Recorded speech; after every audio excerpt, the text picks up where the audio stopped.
تو اس کا مطلب یہ ہے کہ پھر ان کو بھی ثواب میں حصہ نہیں ملنا چاہیے۔ تو اس کا مطلب واضح طور پہ یہ ہے کہ اس کا تعلق اس چیز سے نہیں ہے کہ جہاں پہ حجاج کرام جس وقت عرفات میں ہیں اسی وقت ہی وہ یہ ثواب ہے۔ دوسرا سوال یہ ہے کہ یہ تو ابھی ہمیں علم ہونے لگا ہے گزشتہ 10-20 سال یا اس سے کچھ زائد عرصے سے کہ سعودی عرب میں حجاج کرام عرفات میں کب گئے ہیں۔ اس سے پہلے تقریباً 1400 سال یا اس سے کچھ کم و بیش زمانہ تو ایسا گزرا ہے کہ پوری دنیا کو پتہ ہی نہیں چلتا تھا کہ حجاج کرام کس دن عرفات گئے ہیں، بلکہ جب حجاج کرام یہاں سے جاتے تھے پھر وہ حج کی ادائیگی کے بعد واپس آتے تھے سمندری رستوں سے یا اس کے علاوہ باقی ذرائع سے، تو اس کے بعد حجاج کرام معلوم کرتے تھے، حجاج کرام سے معلوم کیا جاتا تھا کہ آپ نے عید کس دن کی تھی اور عرفات کب گئے تھے۔ تو اس کا مطلب یہ ہے کہ گزشتہ 1300-1350 سال مسلمانوں نے جو عرفہ کا روزہ اپنے حساب سے رکھا ہے، اس کا تو پھر یعنی غیر یقینی صورتحال پیش آئی کہ اب ہمیں علم ہی نہیں تھا کہ حجاج کرام کس دن عرفات میں ہوں گے۔ اس لیے ہم چاہے وہ لیلۃ القدر ہو، اگر لیلۃ القدر 27ویں رات کو ہیں اور سعودی عرب میں 27ویں رات ایک دن پہلے تھی، تو پاکستان میں جب 27ویں رات ہوں گی تو اسی حساب سے اس کا اہتمام کیا جائے گا، اور اللہ تعالیٰ کے لیے کوئی بعید نہیں ہے کہ وہ وہاں کے لوگوں کو وہاں کے حساب سے نواز دے اور یہاں کے لوگوں کو یہاں کے حساب سے نواز دے۔ جیسے جہاں جب سعودی عرب میں جمعے کی نماز ہو رہی ہوتی ہے تو کسی جگہ پہ وہ رات ہوتی ہے، کسی جگہ پہ دن ہوتا ہے، کسی جگہ پہ اس کے بعد والا وقت ہوتا ہے۔ اسی طریقے سے اللہ تعالیٰ حضور کا ارشاد ہے کہ جمعے کے دن ایک خاص گھڑی ایسی ہے کہ جس میں دعا قبول ہوتی ہے۔ بہت سارے محدثین کا خیال یہ ہے کہ عصر کی نماز کے بعد کا وقت ہے، تو جہاں جہاں جس وقت عصر کی نماز کا وقت ہوگا تو اسی کے مطابق اس کو دیکھا جائے گا۔ اسی طریقے سے تہجد کے وقت میں اللہ تعالیٰ اپنے شان کے مطابق آسمان دنیا پر نزول فرماتے ہیں، تو اب جس وقت جہاں جہاں تہجد کی نماز کا وقت ہوگا تو اسی وقت اللہ تعالیٰ کی طرف سے اعلان ہوتا ہے، اسی وقت اللہ تعالیٰ کی رحمت متوجہ ہوتی ہے، تو اس کو کسی خاص جگہ کے ساتھ، کسی خاص علاقے کے ساتھ، کسی خاص جغرافی کے ساتھ محدود کرنا یہ ایک محدود سوچ کی وجہ سے یہ لازم آتا ہے۔ تو اس لیے عبادات میں بجائے اس کے کہ ہم اس کی روح کی طرف جائیں، ہم ایسے مظاہر میں اختلاف کرنے لگتے ہیں۔ قرآن مجید میں ہمیں سمجھایا گیا ہے، صحابہ کرام نے حضور اکرم صلی اللہ علیہ وسلم سے سوال کیا کہ یہ چاند گھٹتا بڑھتا کیوں ہے؟ یسألونک عن الاہلہ۔ اس سوال کا جواب اگر اسی وقت دے دیا جاتا تو وہ صحابہ کرام یا اس زمانے کے لوگوں کے فہم سے بہت زیادہ بالا تر تھا،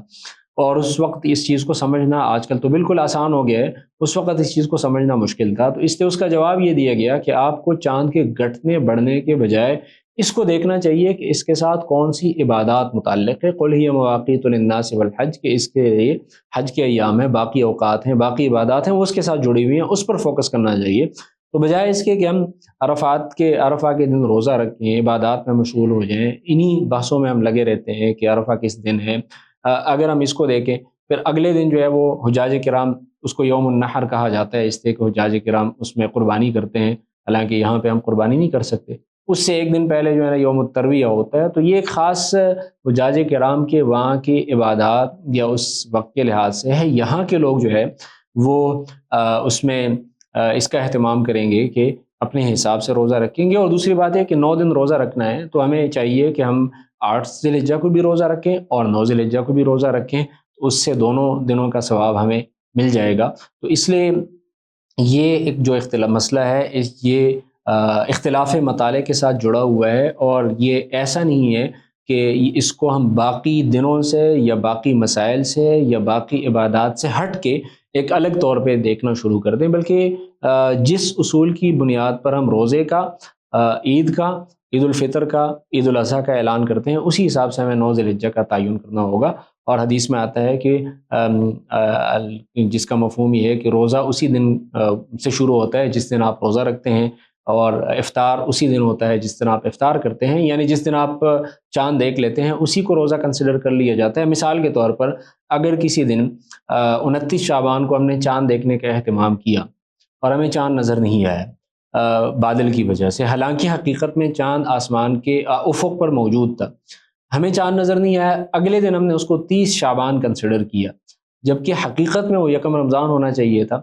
تو اور اس سے اگلے دن ہم نے یکم رمضان کا آغاز کیا۔ تو اب حقیقت میں جو بھی ہم اس کے مکلف نہیں ہے۔ حضور نے یہ سمجھایا کہ جس دن آپ نے روزہ رکھا اسی دن سے یکم رمضان کنسیڈر ہوگا، اگرچہ وہ حقیقت الامر میں، نفس امر میں وہ 2 رمضان کا دن بنتا تھا، لیکن چونکہ ہم نے نہیں دیکھا، ہم شرعی احکام کے مکلف ہیں، تو ہم اس دن کو 30 شعبان کا کنسیڈر کر کے اگلے دن سے پھر روزے کا اہتمام کریں گے، اور ایگزیکٹلی یہی رول عید الفطر پر بھی اپلائی ہوگا، عید الاضحیٰ پر بھی اپلائی ہوگا۔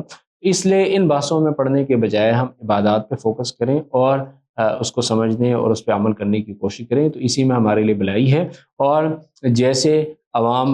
کے لیے دین کی بہت ساری چیزوں کو سمجھنا بذات خود مشکل ہوتا ہے، اس میں ہم جس آدمی کے علم اور تقوی پر ہمیں بھروسہ ہوتا ہے، علماء کرام ہیں جو اس فیلڈ کے ایکسپرٹ ہیں، اس کی رائے ہمارے لیے میٹر کرتی ہے۔ تو ہر چیز کو از خود